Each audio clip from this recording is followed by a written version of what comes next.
على عباده الذين اصطفى أما بعد فقد قال الله تبارك وتعالى في كتابه المجيد والفرقان الحميد اعوذ باللہ من وطن کا ذرہ ذرہ ہے یہاں اس بات پر شاہد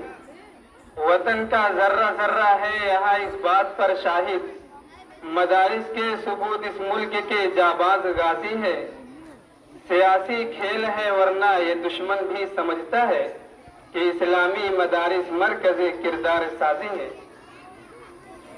میرے محترم بزرگوں اور دوستوں،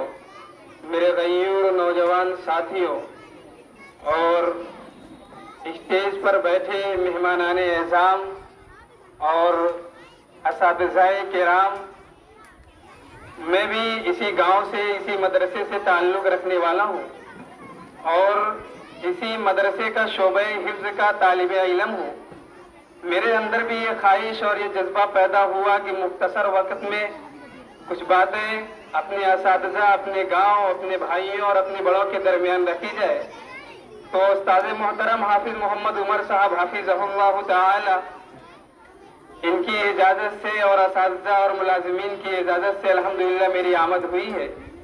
تو میں آپ لوگوں کے سامنے مختصر وقت میں اپنی باتیں رکھنے کی کوشش کروں گا کہ آج کے دور میں جو مدرسے میں پڑھنے والے بچے جو مدرسے سے جڑے ہوئے ہیں اور جو مدرسے سے نہیں جڑے ہوئے ہیں، ان کا کہنا ہی کیا ہے کہ لوگوں کا ذہن ایک بنا ہوا ہے اور لوگ یہی سمجھ بیٹھے ہیں کہ یہ آزادی کا کھیل، یہ مانو T20 کا کھیل چل رہا تھا۔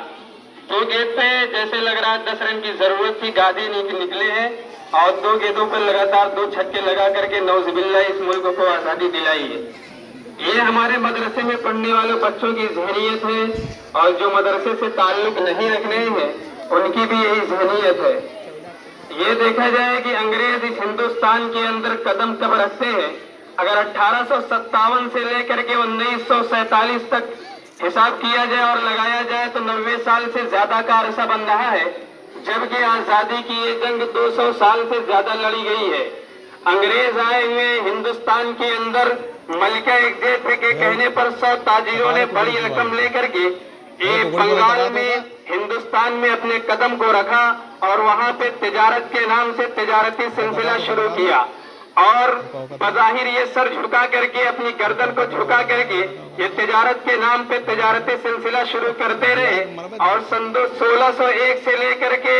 1701 یعنی 100 سال کے عرصہ میں انہوں نے بظاہر کوئی ایسا کارنامہ نہیں انجام دیا جس سے یہ اندازہ لگایا جائے کہ یہ ہمارے ہندوستان کو لوٹنے کے لیے آئے ہوئے ہیں، یہاں پہ قبضہ کرنے کے لیے آئے ہوئے ہیں۔ بہرحال اس 100 سالہ عرصہ میں انہوں نے کوئی ایسا کارنامہ انجام نہیں دیا۔ پھر 1757 میں جاتے جاتے یعنی 150 سال کا عرصہ گزرنے کے بعد اب انہوں نے اپنے ناپاک قدم کو بڑھانا شروع کیا اور یہ دکھانا شروع کیا کہ ہم اس ہندوستان پہ لوٹنے کے لیے آئے ہوئے ہیں، یہاں پہ ناپاک سازش چلنے کے لیے آئے ہوئے ہیں۔ سب سے پہلے اگر کسی نے اس خطرے کو محسوس کیا اور سب سے پہلے اگر کسی نے انگریزوں کے خلاف اپنے قدم کو بڑھایا ہوا ہے تو نواب سراج الدولہ، انہوں نے پالیسی کی جنگ لڑی اور تقریباً 22 گھنٹے یہ جنگ چلتی رہی، لیکن میر جعفر کی غداری کی وجہ سے نواب سراج الدولہ شہید علیہ الرحمہ شہید ہو گئے۔ ان کی شہادت کے بعد انگریزوں نے بنگال پہ پوری طرح سے قبضہ کر لیا۔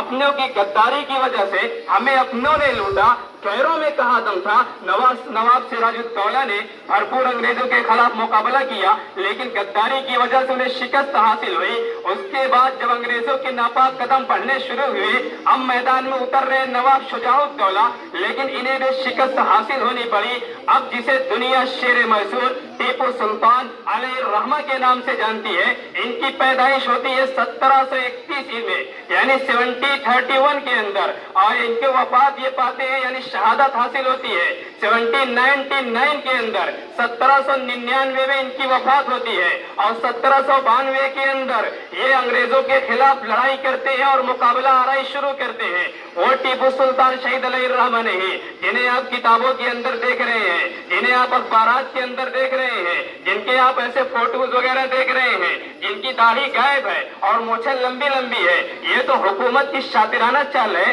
اور انگریزوں کی ناپاک سازش ہے. مولانا حسین احمد مدنی نور اللہ مرکزہ برد اللہ مجا, انہوں نے ٹیپو سلطان شہید علیہ الرحمہ کے بارے میں لکھا ہے, شیر میسور وہ تھا, ٹیپو سلطان وہ تھا جس نے پوری زندگی کبھی اپنی نمازیں نہیں چھوڑی ہوئی تھی, اور جس نے 4 رکعت جو مستحب اثر سے پہلے ہوا کرتی ہے اسے بھی کبھی انہوں نے ترک نہیں کیا ہوا تھا, اور کبھی انہوں نے کسی کے اوپر غلط نگاہ ڈالی نہیں تھی. اسی لیے جب اس نے اپنی مسجد بنوائی اور مسجد بنوانے کے بعد جب اس شیر نے یہ شرط رکھی کہ مسجد کا افتتاح اس کے ہاتھوں سے کیا جائے گا اور اپنے قدم کو وہ آگے بڑھائے گا جس کے اثر کی 4 رکعت پہلے کی جو مستحب ہے وہ بھی نہ چھوٹی ہوئی ہو, سارا مجمع خاموش کھڑا ہے. ٹیپو سلطان شہید علیہ الرحمہ اپنے قدم کو آگے بڑھاتے ہیں اور یہ کہتے ہیں کہ بالغ ہونے کے بعد سے آج تک میری یہ اثر کی 4 رکعت نہیں چھوٹی ہوئی ہے. وہ بڑھتے ہیں اور بڑھ کر کے اپنے قدم کو آگے بڑھاتے ہیں. یہ تھے شیر میسور ٹیپو سلطان شہید علیہ الرحمہ.